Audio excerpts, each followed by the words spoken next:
Hello everyone, welcome to the show. This is Christina and I'm periscoping about my organic garden located in San Diego in Southern California. And this show will be about parts of my front yard. So what you see right now is the walkway that leads up to our front door, which is now right in the middle. And there's a small bed which I call the health strip, which is located to the right side. So this is what we will have a closer look at today. And let's just start to the left side. So the pink rose that you're seeing here is Our Lady of Guadalupe. Maybe I show the flower from the other side. So this is Floribunda, and it just has finished its last flush. So right now you see already there's lots of, I don't know, yeah, I think you can see it, burgundy, dark burgundy leaves coming. This is new growth, and the rose, even though the flush is has just finished, is already working on another flush. One plant that I'm really excited about and that I would like to share with you is this salvia. It is called Salvia Mystic Spires Blue. And you can see it flowers and looks really, really good. It flowers profusely. Usually there are really many bees in the salvia. And I just come a little closer. Maybe you can see the bees flying around. So this is really one plant that I would like to recommend for my climate here in Southern California. Again, the name of the plant is Salvia Mystic Spires Blue. And its flowers, I would say, from spring on, and of course it was much smaller then, but it has gained quite a good size by now, and it is reasonable drought tolerant, and again, nobody can complain about a lack of blooms in this plant. Then let me just show you this rose. The wind is just becoming a little stronger here.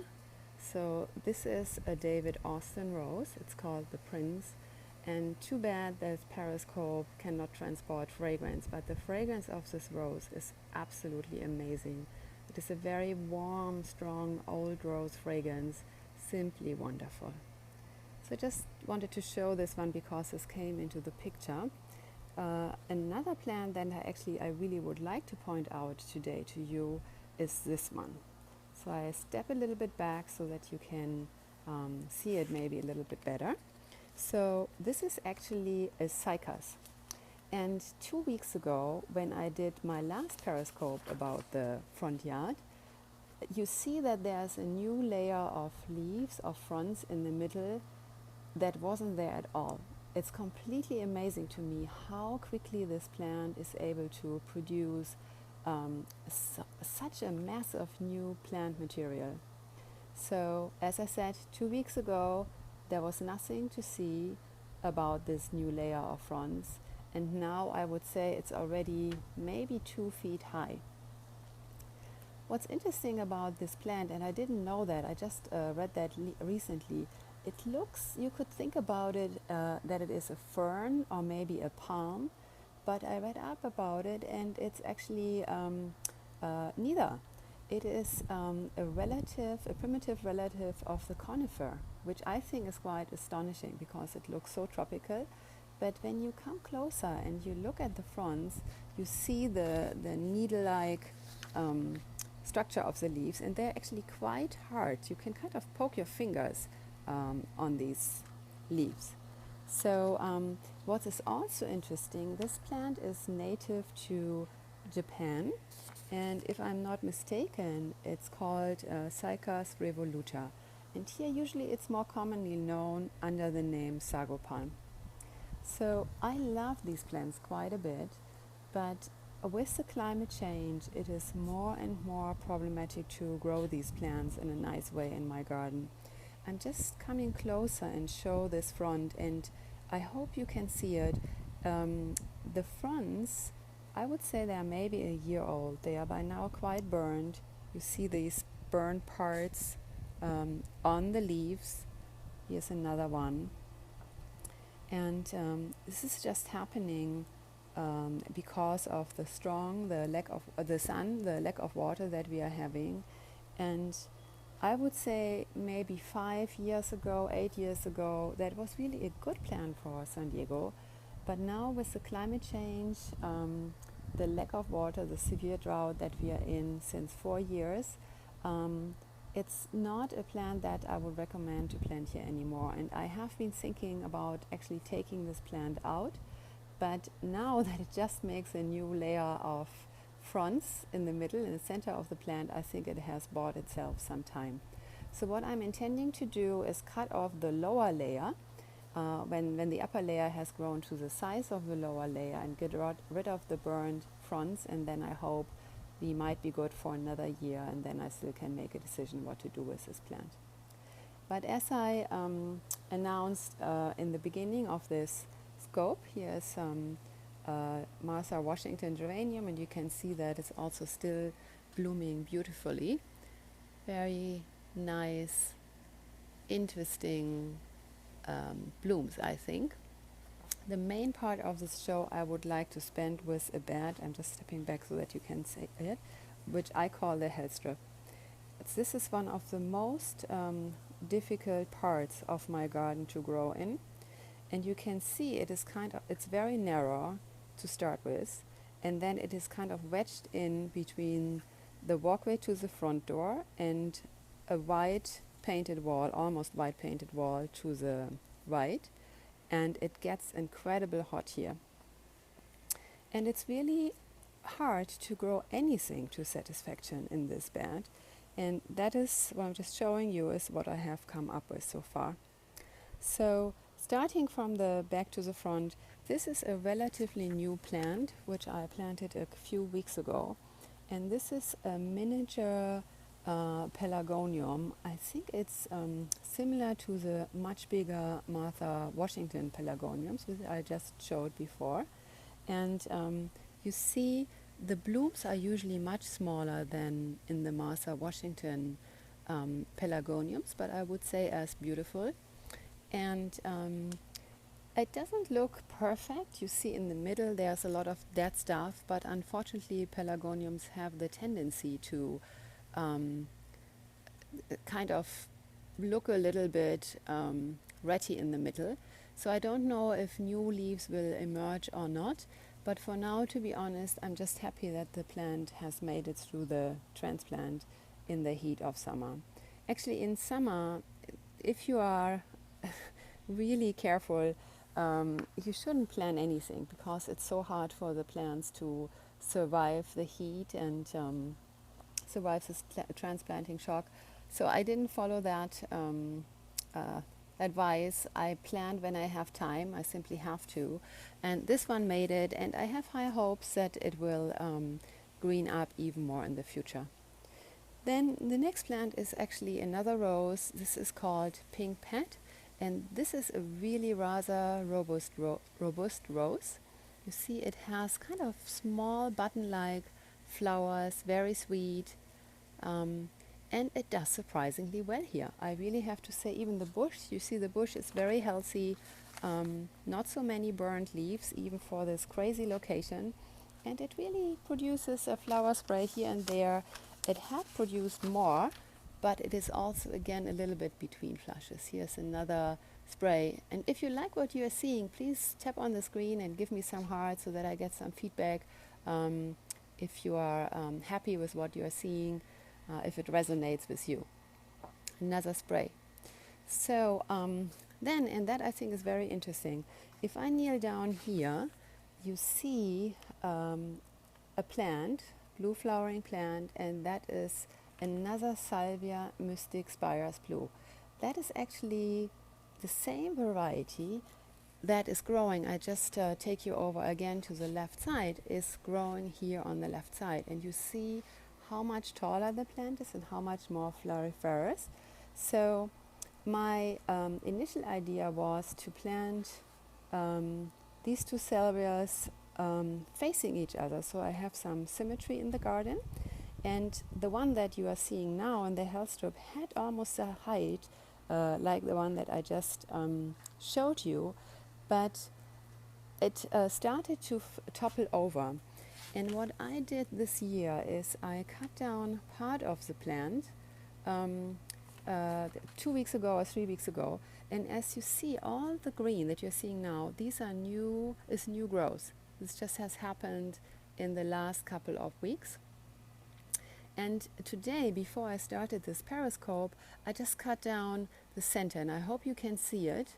In the center of these obelisks, there are the flower stalks, the plant stalks that I cut back today in the morning, and I hope that in a few weeks I again will have a flowering plant here. And this was an experiment this year.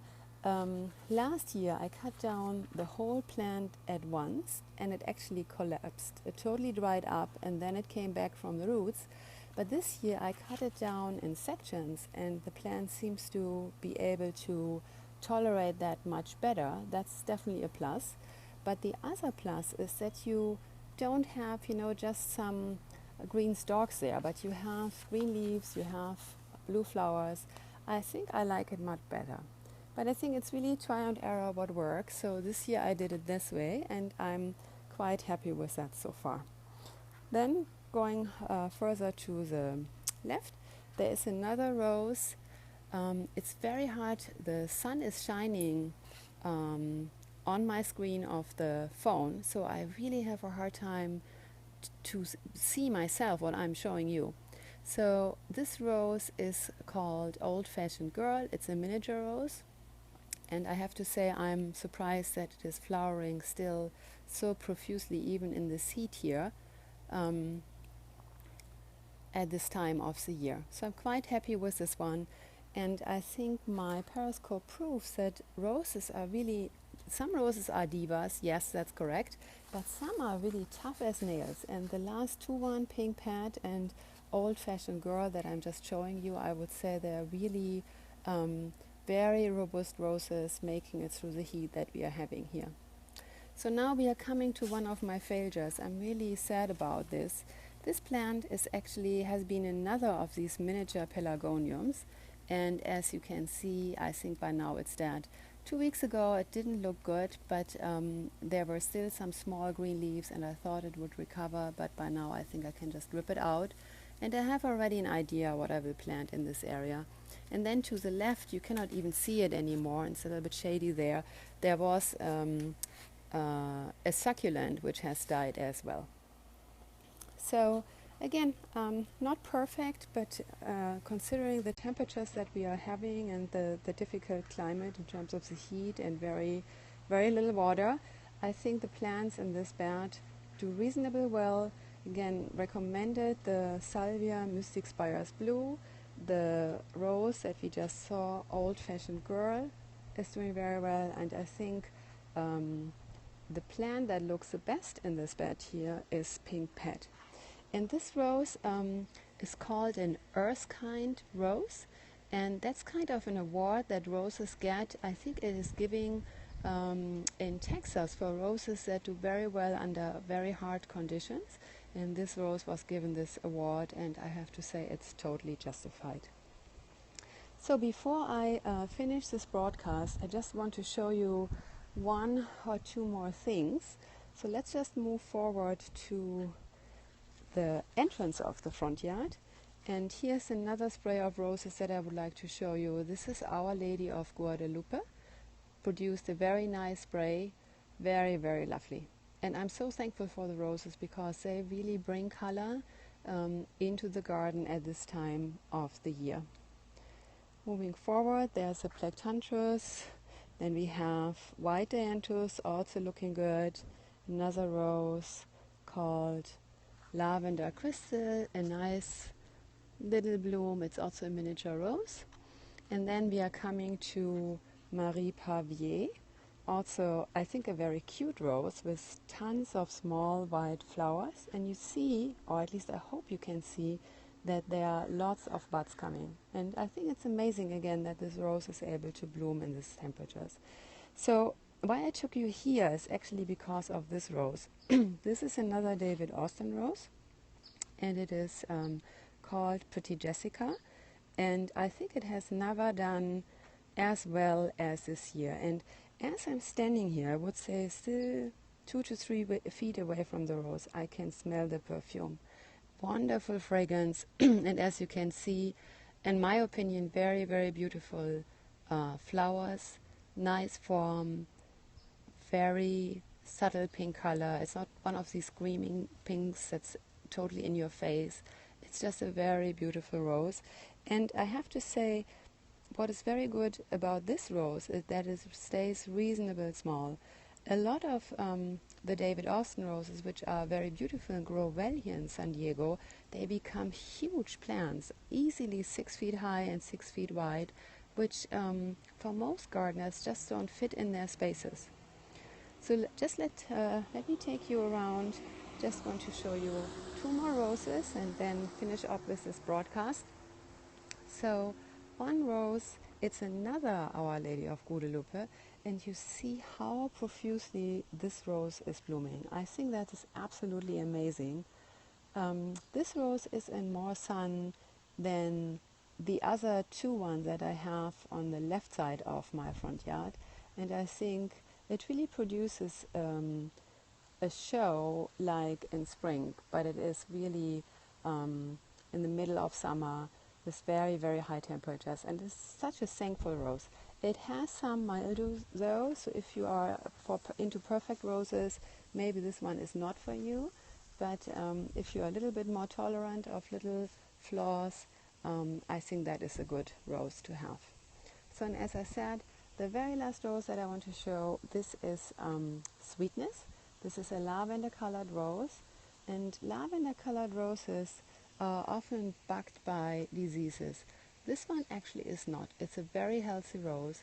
The sun has burned the leaves of the rose, but you can pick them off, and when it gets cooler, things will definitely improve. But as you see, it has very nice lavender colored bloom. I just love lavender colored roses. They just are very appealing to me. I cannot even say why. So this is also one that is doing very well. Let me just see, let me just walk around if I can show you one more flower of this one. This one is already a little bit over.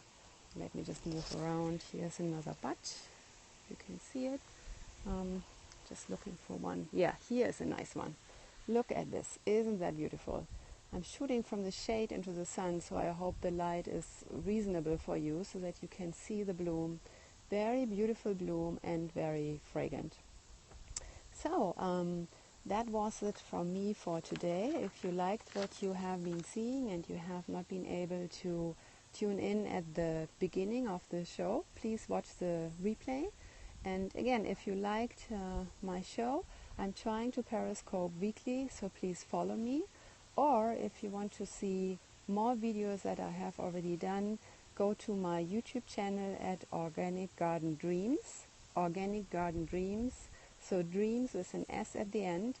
Or if you like to, I'm also writing a blog, and the name is organicgardendreams.com. So the same name like my YouTube channel, Organic Garden Dreams, but .com at the end. There you can see many photos, and I have also published some videos there.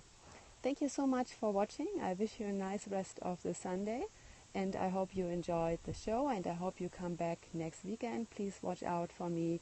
I will do another Periscope, most likely about my own garden. Thank you very much. Bye bye.